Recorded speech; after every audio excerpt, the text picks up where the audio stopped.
Welcome back, ladies, gentlemen, and envies, and thank you for tuning back into St. Andrew TV, a cure for your Monday blues. I'm your host, Beaver Thomas, and I am hosting the video because today we are making a Frizzen cover. A Frizzen is what the hammer strikes on a flintlock rifle or pistol to send down to the pan filled with black powder into the flash hole, igniting black powder and sending the projectile out the barrel. Now, this cover that we speak of is simply for storage. You, if you're brain dead, will store your rifle cocked. And if it happens to come down on that Frizzen and cause a spark and it catches some cloth or anything that else is flammable in there, you have a fire. Not to fearmonger, but you need this to save your own life. But if you do have 7 functioning brain cells, this is ultimately so your hardware stays intact. You don't want the flint out. You don't want the Frizzen uncovered. It is just for storage purposes. But with all that being said, we are going to continue to make a nice Frizzen cover or a hammer stall, whatever you'd like to call it, out of this beautiful buckskin I have in front of me. And I'm going to show you the step-by-step directions of how to make your very own Frizzen cover.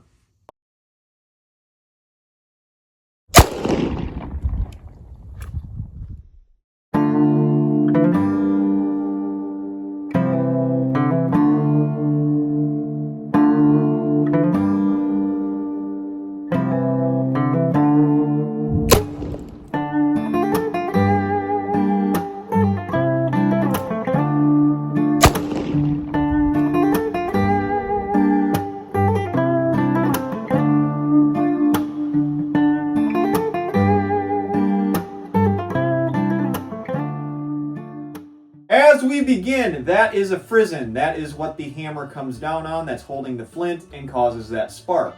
The flint hits here, and it causes a spark to go down to the pan where you have all those yummy particles of black powder. Now, this is a piece of buckskin. And I'm using buckskin specifically because if you were making this on the wild frontier, you were probably not going to have too much access to cowhide. You are going to have something like Kentucky red deer, or you're going to have elk, or you're going to have coos deer, mule deer, white-tailed deer, black-tailed deer, whatever hooved animal you could come across, that is probably the leather you are going to use. I chose buckskin from a white-tailed deer. I am from Ohio, after all, one of the best states to harvest a white-tailed deer. So first things first, we are going to get the outline of our Frizzen. And this is a smaller Frizzen. I'm assuming it's for, I don't know, maybe a pocket gun or some sort of small handheld pistol. But I don't have any flintlocks that I could take off any of my firearms, so we are just going to use the one that I bought off eBay. Now you will notice that once I am done getting the outlines of said Frizzen, that one of the pieces is going to have a little tab on it. And you could maybe see the cordage to my left here. That is so you can have a cordage coming off the top of it so it's easier to pull off.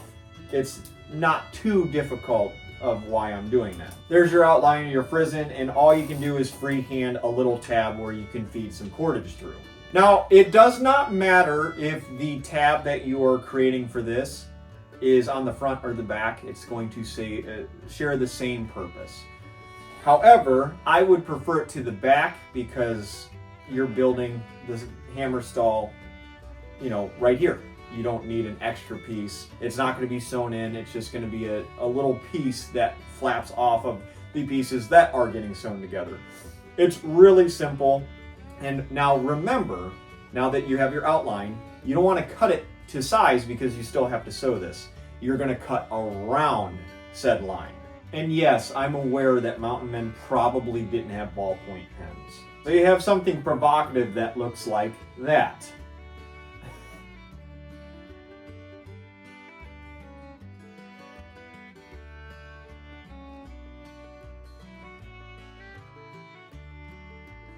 All right, now that we got our 2 exact pieces minus that tab, we need to spray it down with water to make it a little bit more malleable, and then we're going to punch holes into this.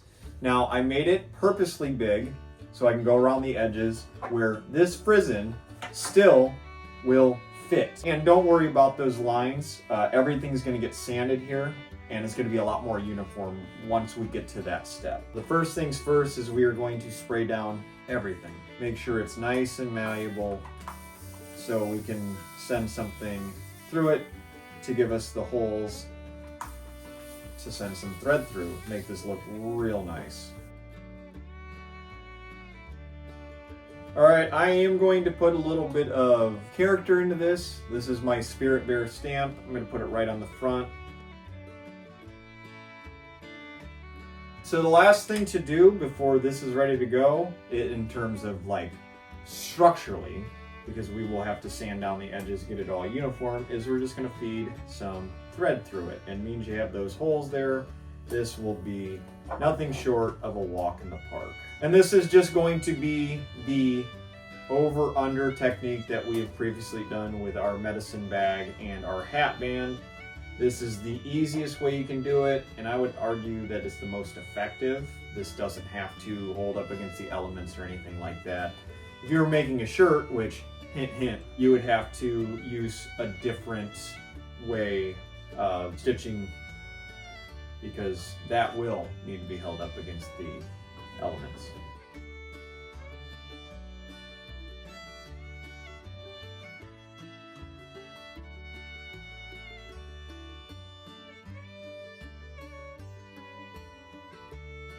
All right, so all we have left to do with this, and it's still wet, so I'm actually going to take the Frizzen itself and jam it in there. It's your Frizzen cover. Look at that.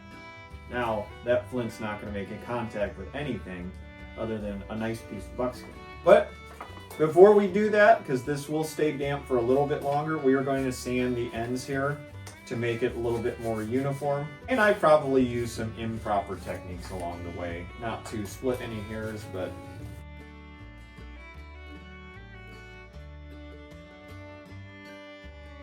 so the last thing we need to do is just punch a hole in the top for the cordage, which is not too difficult whatsoever.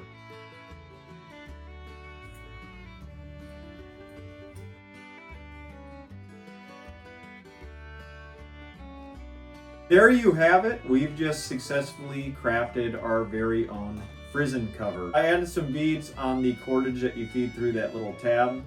Other than that, the only thing that you would need to do outside of this video is, since this is very damp still, if you'd like a more form-fitting cover, just place the Frizzen inside of it and let the leather dry around it. It'll fit like a sheath at that point. A pretty simple yet self-sufficient craft that you can make at home, and I did this for pennies on the dollar. I had all the proper equipment, I had some scrap leather lying around, and look at what it turned into. I appreciate everybody getting this far in the video. Please leave a like if you've enjoyed today's video, or leave me a comment stating what you liked, or tell me what I should do next. I have a Patreon that is linked down in the description field below, or it should be appearing at the bottom of your screen right here. I talked to St. Andrew and I'm inclined to agree with him. We don't want any external forces influencing the channel in either which direction, telling us what we can do and can't do, what we can say and what we can't say. Basically anything dictating the content that you see here.